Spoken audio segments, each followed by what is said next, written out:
Hi friends, இப்போ நம்ம சிந்து பைரவி பார்க்க போகிற. சிந்து பைரவியில் நம்ம ஆறுமுகம் ஒரு பக்கத்து எங்கடா காணும் பைரவியும் தேடி தேடி பார்த்துட்டு அதுக்கப்புறம் உட்காந்து சாப்பிடுவோன்னு இங்கே வந்துட்டாரு.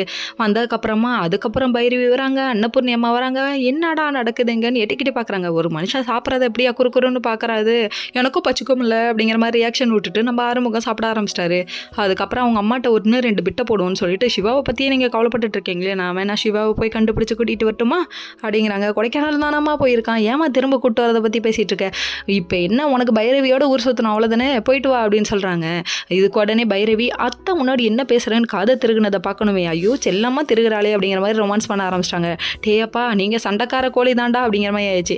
இங்கே ஒரு பக்கம் சரி ஊரை சுற்றி பார்க்கலான்னு சொல்லிட்டு அங்கேயும் இங்கேயும் கொண்டு வந்து நிற்க வைக்கிறாங்க. யார்? நம்ம சிவாங்க. உடனே மலை மேலே நின்று எட்டி பார்த்துட்டு இருக்க, நீ இப்படி பண்ணினா மலையிலேருந்து குச்சிருவேன்னு யதார்த்தமாக சொன்னது தான். இப்பெல்லாம் எல்லா பொண்டாட்டியும் சொல்ல ஆரம்பிச்சிட்டாங்கன்னா எல்லா புருஷனுமே தள்ளி விட்ருவாங்களே, இது தெரியாது இந்த பக்கி போய் குதிக்கிறேன்னு ஏமாத்திட்டு படுக்க, உடனே நீ நடிக்கிறேன்னு எனக்கு தெரியும், ஏந்திரி அப்படின்னு சொல்லிட்டாங்க.